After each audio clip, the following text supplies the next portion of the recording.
We're so glad you've joined us on the ERLC podcast to explore how the Bible addresses important cultural issues pertaining to life, religious liberty, marriage and family, and human dignity, and how we can walk in wisdom for God's glory and for the flourishing of our neighbors. If you're enjoying this podcast and find it helpful, please leave a review wherever you listen. This will help more people find and benefit from what we're learning together. We are grateful for the time you take to join us for these conversations.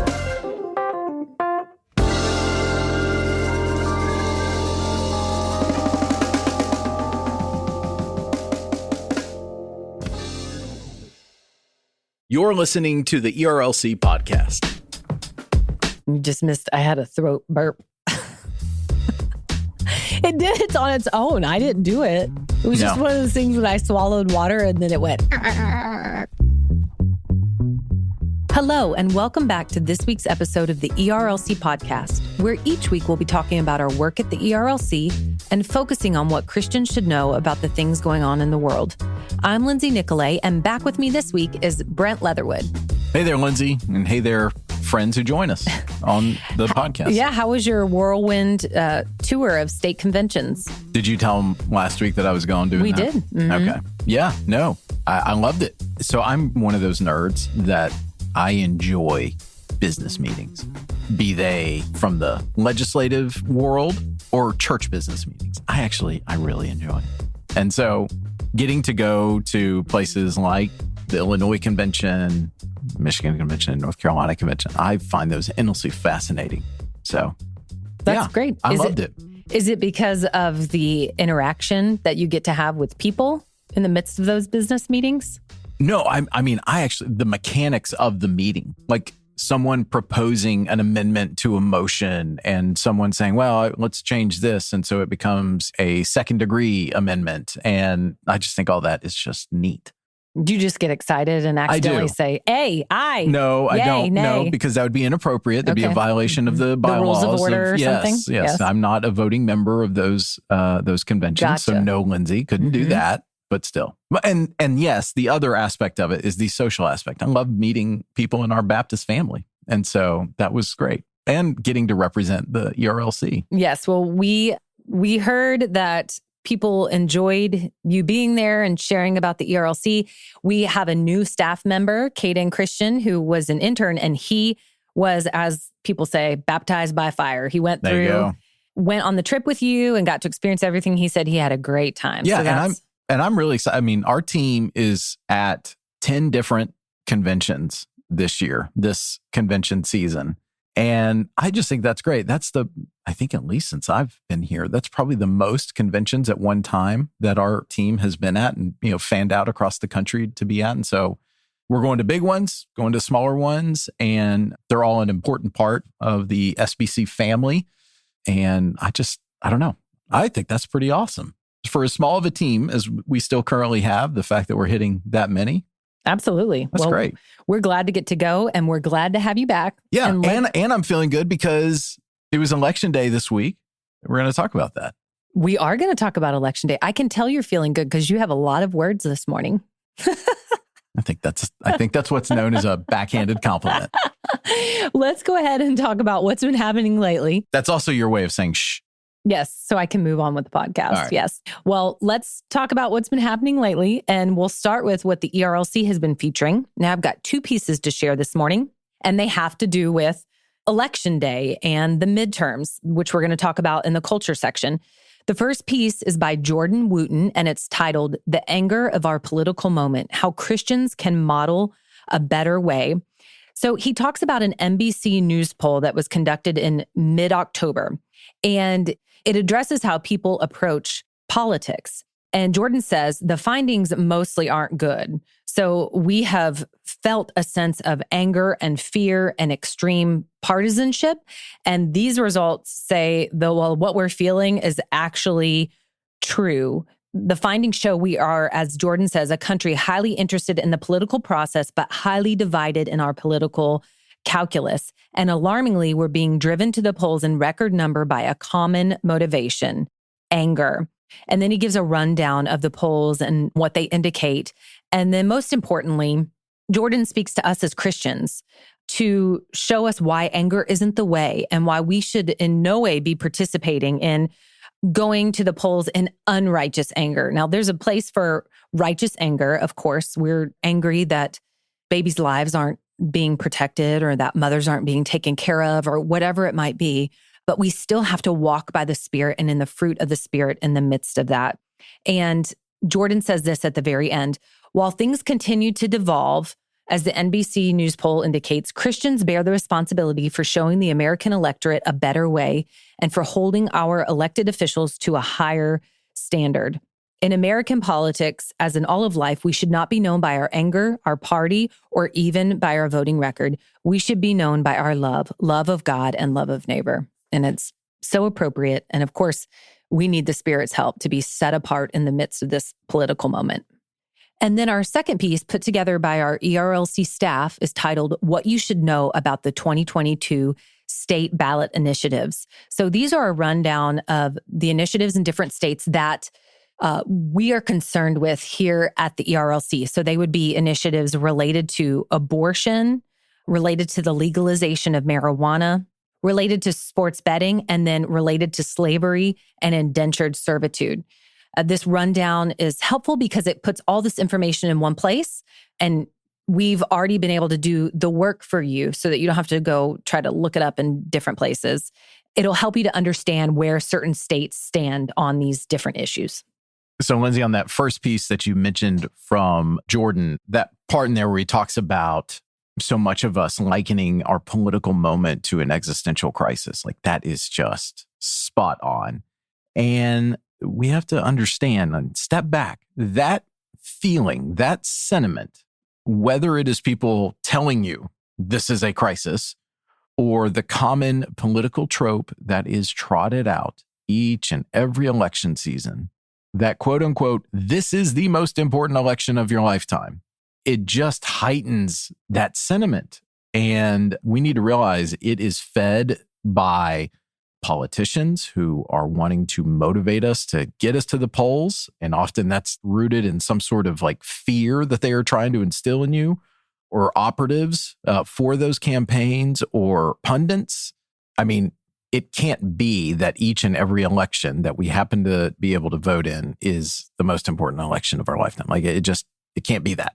In the span of your life, there probably will be some that are more important than others for sure. But the fact that that is just trotted out each and every cycle, we should be able to recognize that for what it is. It is a motivating tool. It is a get out the vote tool. And as Christians, we shouldn't approach the ballot booth like that. Instead, we should think through the issues that we are facing in our community and think through the choices before us on the ballot. And specifically when it comes to candidates who are seeking our vote, think through where do they line up on these issues? And do they have the competency to carry through on those issues? And then, do they exhibit the character that represents yourself or your family or your community? And that's how we should approach these elections and realize there will be times where our favored candidate prevails, and there will be times where our favored candidate does not. It does not mean that our democratic republic is coming to an end. And so instead, we should say, okay, this is how we are going to navigate the public square and the political environment that we're in, and just realize that. And then I'm thankful, obviously, for this second piece that we put together, because there were so many ballot initiatives across the country. Now, obviously, one that goes into effect in Michigan is not going to have an effect on someone who lives in Nevada. But nevertheless, it's something I think there's a lot of interest in right now. And so I think that will end up being a very good resource. I think it's important to point out, too, that results of elections can be scary when things don't go the way that you're hoping that they go, or when you have legitimate concerns about these issues that we should care about. So, and we know that elections have consequences. So it's important to note that if you're tempted to fear, you're not alone. But instead, as the collective body of Christ, we have to remind ourselves what to do with that fear. Yeah, I would say maybe we need to think less along the lines of fear and say disappointment, right? Yeah, I mean, that's good. absolutely. I mean, look, in this election, if you're looking nationally, there's disappointment all across the board, particularly in those ballot initiatives that we were just talking about. But I think we need to realize, okay, this is a setback, but it's temporary in nature because of the cycles that our system works through. We will have another opportunity in 2 or 4 years to correct these disappointments and to take action. And it falls to us as actors within this system to go out and advocate or take part in initiatives where we can improve the situation.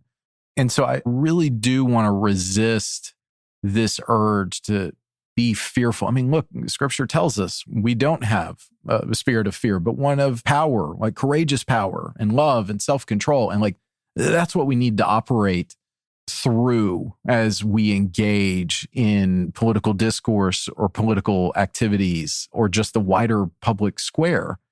There's just too much fear out there and it's rampant. And I just think we need to resist allowing it to come into the church or to come into even our own thinking, because that, I don't know, I'm not sure that that's the healthiest mindset from which to go in and engage the political space. You're right. And your language of disappointment is good. What I'm just saying is, as an encouragement to those who struggle with and or tempted toward fear, you're not alone. You're not the worst Christian ever. Yes. Instead, we need to focus on renewing our minds and changing our categories by God's grace, because we don't have to fear what is temporary. Mm-hmm. And we can trust in the sovereignty of the Lord. And we have voices like yours and others in the public square that remind us of these truths, the way our system works. We have these cycles. And things will look different in 10 more years, 20 more years. So we have to take the long view and play the long game. Well, we have several more articles on our site, not related to the midterms. We have one about anxiety and other things. But for now, Brent, that's your look at what's happening on ERLC.com. Now it's time for our culture section. Brent, why don't you fill us in on what's been happening this week? Well, obviously the midterms dominated this week. And so we will lead off with a recap of where we were midweek from Baptist Press.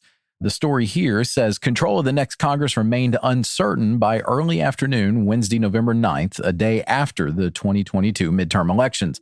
Republicans seemed near to gaining the majority in the House of Representatives, while it appeared a December runoff might be required to determine which party controls the Senate. In the House, the GOP led the Democrats 204 to 176 in seats won as of 1:45 p.m. on Wednesday. Race calls in the House leave Republicans 14 short of the 218 seats needed to take the majority from the Democrats. In the Senate, the GOP needs to win 3 of the races for a majority. Democrats require only 2 victories to maintain a majority by virtue of Vice President Kamala Harris's tie-breaking vote as president of the Senate. For a slightly just more updated look, I did find a piece from the Wall Street Journal that talks about the Republican Party inching closer to expected narrow House majority with the Senate still a toss-up. So just briefly from this, Republicans remained on track to take the House majority on Thursday, but with dozens of races still outstanding, their expected gains had narrowed significantly. Meanwhile, the Senate control is undecided as both Arizona and Nevada continued to tabulate ballots, and Georgia headed into a December 6th runoff. 2 key governor's races also remained open. Despite much uncertainty, it was clear that the election hadn't been the strong rejection of President Biden and the Democratic Party that many Republicans had predicted. The results of Tuesday's elections revealed voter anxiety over the highest inflation in 4 decades, the state of the nation, abortion access, and crime. Voting also showed the electorate remains polarized following a tumultuous few years marked by political upheaval, economic uncertainty, and a global pandemic. Democrats avoided the worst outcome because their voters came to the polls with high enthusiasm, according to voter surveys, while swing voters often broke in their favor. The Journal also quotes President Biden by saying this: while the press and the pundits were predicting a giant red wave, it didn't happen. After campaigning around the country for midterm candidates, the president framed his party's wins as evidence that his agenda has been popular. We're just getting started, he said. And then just to continue a little bit more of what you were talking about in the previous section, Lindsay, with these ballot initiatives, going back to Baptist Press, they had an update on the pro-life efforts that failed in at least 4 states. From the story, it says, as pro-life advocates appeared poised to suffer across-the-board losses on 5 state ballot initiatives voted on Tuesday in the first nationwide election since the reversal of Roe v. Wade, the failure to gain passage of a pro-life measure in Kentucky or to defeat constitutional amendments that guarantee abortion rights in California, Michigan, and Vermont dealt a troubling setback to Southern Baptists and other Americans who welcomed the U.S. Supreme Court's ruling in June. In addition, the vote totals reported in Montana by midday Wednesday seemed to indicate a pro-life proposal would fall short of passage.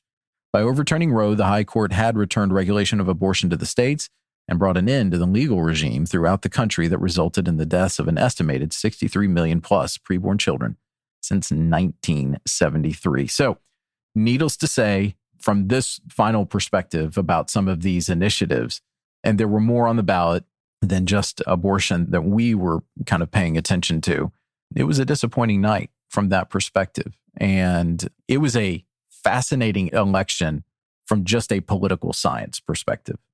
Well, I remember us talking on the podcast about the fact that in the midst of inflation and struggles people are up against, President Biden's message was so strong on abortion, and it seemed to be tone deaf. That was not going to bode well for him in the midterms. And then everything kind of got upended and didn't exactly go the way people thought it did. So you talked to our staff a little bit and helped us to understand these midterm election results. So in non-political punditry terms, and for those of us who may need bottom shelf level explanations, give us a rundown of what happened during the midterms and what this means for us and how we should think about it. So one of the most descriptive phrases that's been used in all of the news analysis after the elections is that for the elections for office, Democrats were able to, quote, defy political gravity and defy historical gravity. And that is absolutely correct. So what I mean by that is from a political and historical perspective, typically the party that is out of power in the first midterm for a president typically gains seats. The historical average is about 27. However, that changes when the president's approval is below 50% to about 37. And so that kind of sets the bar for just if the Republicans who are not in power had just had an average night, they would be expected to gain anywhere from that range, 27 to 37 seats. And when you add in variables such as the highest inflation that we've seen in a generation and just the economic uncertainty that's out there, interest rates increasing, et cetera, gas prices higher than they were, there's just a lot of headwinds that were facing the Democratic Party and a lot that you would think, okay, they're not going to see a very successful night. And I thought that would still hold true, even with the added variable of Roe v. Wade being overturned. I didn't think that would be enough to overcome these other forces. And the reality is that played a part in it. But I think you can look at what Democrats were able to do. I think you also have to look in some of these races at some of the Republicans that were running. And there's a few things that matter. Local issues matter. Candidate quality matters, and the ability to respond to what is on the minds of voters in their local communities. And so I think people just, watching politics, we've gotten into this national mindset that everything is nationalized, and to an extent they are. But if you forget about just doing some of the fundamental blocking and tackling from a campaign perspective, where you are responding to the needs of voters on the grounds, or you're responding to at least what's on their heart, if you fail to do that, voters tend to see right through that. And I think that's what caught up with a few of these candidates for office.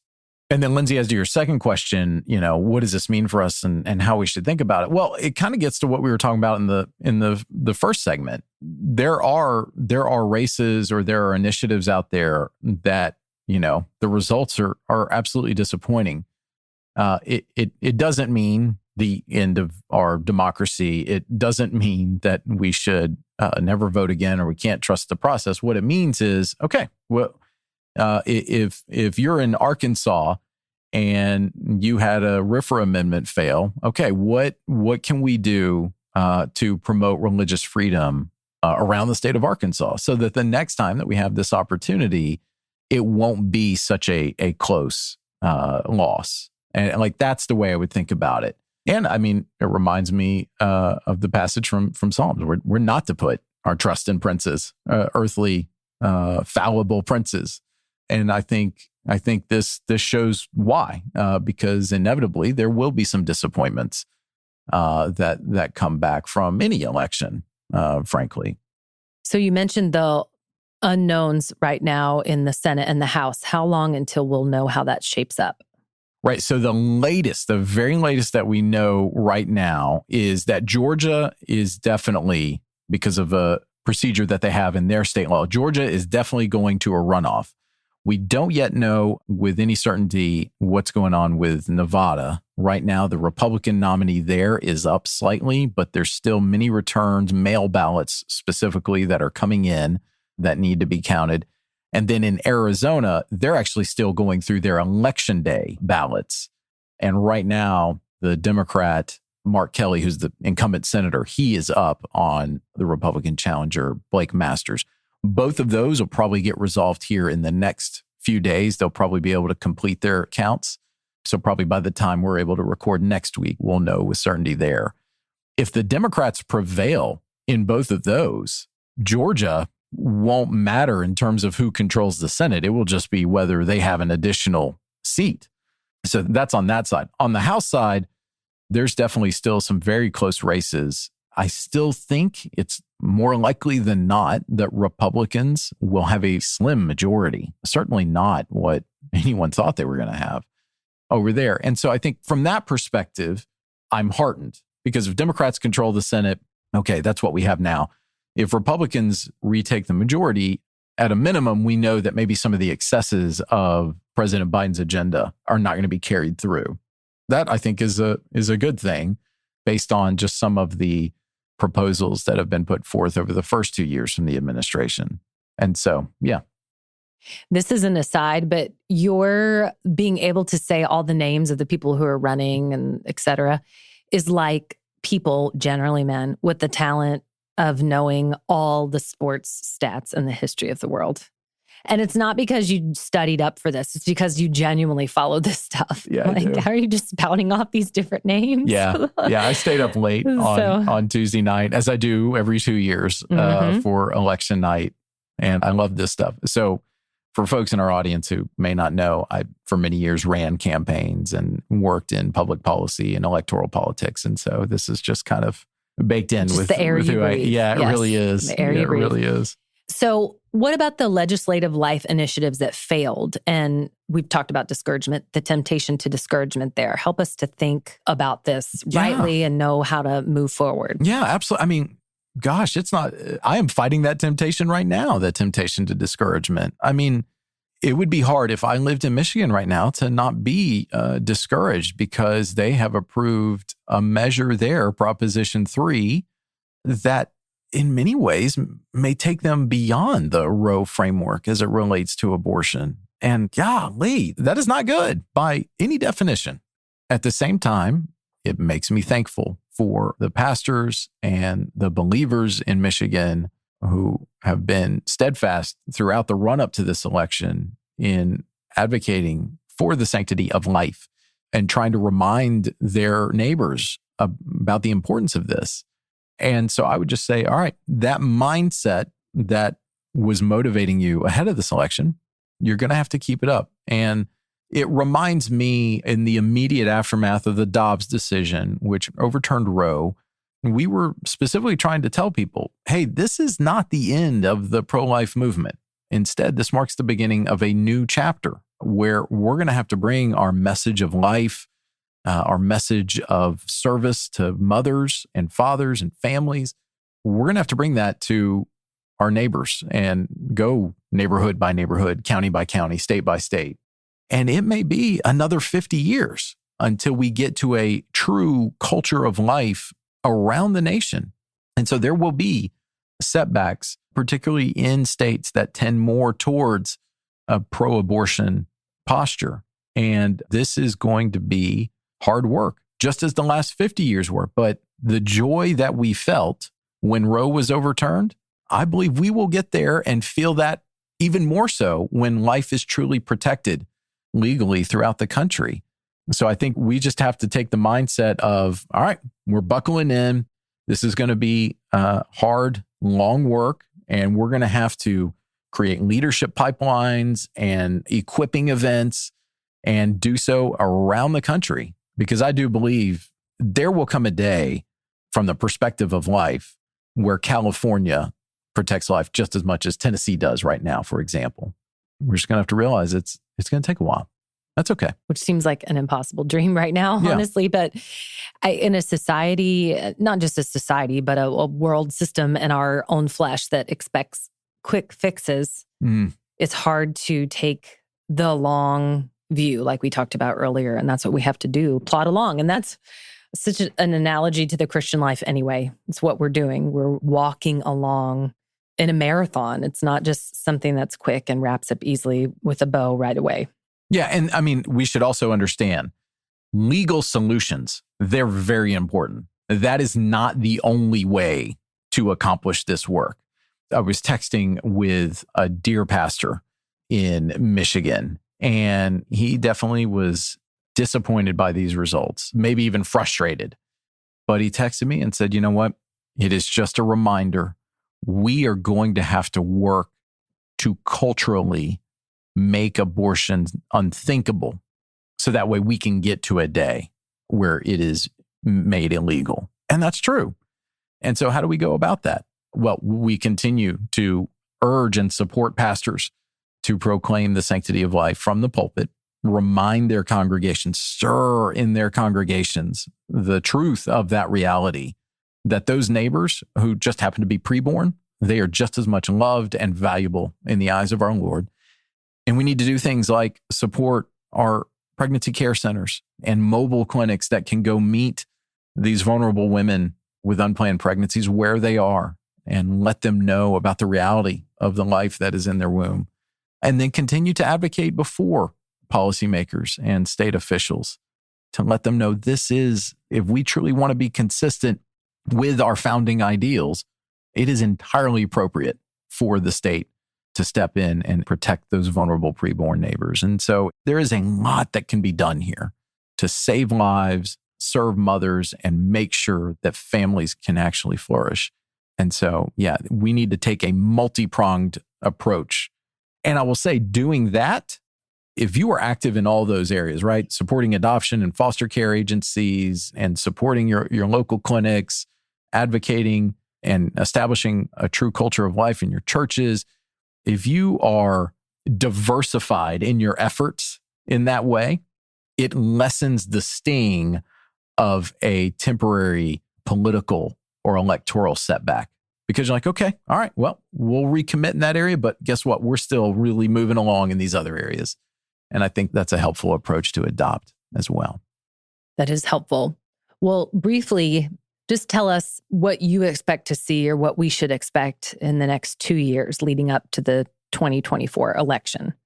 Yeah. Which is so weird for me because my girl will be in kindergarten. That's right. Yeah. Whoa. Marion, she'll be in kindergarten. She'll probably at that point be running for president, at least of her school. Yes. She'll just do a hostile takeover. More likely the hostile takeover scenario. Well, so Tuesday night concluded the 2022 election. And that means when you woke up on Wednesday, it was officially the 2024 election. I mean, here's the reality, folks. In our current cultural moment where we idolize politics, that just means we are in a perpetual campaign. And I hate that. And it exhausts so many people out there. But particularly when it gets into the presidential cycle, that start time has just been moving further and further up. And so there were lots of conversations about former President Trump announcing a 2024 campaign even before the midterms concluded. There's some reporting out there that suggests he actually may do it next week.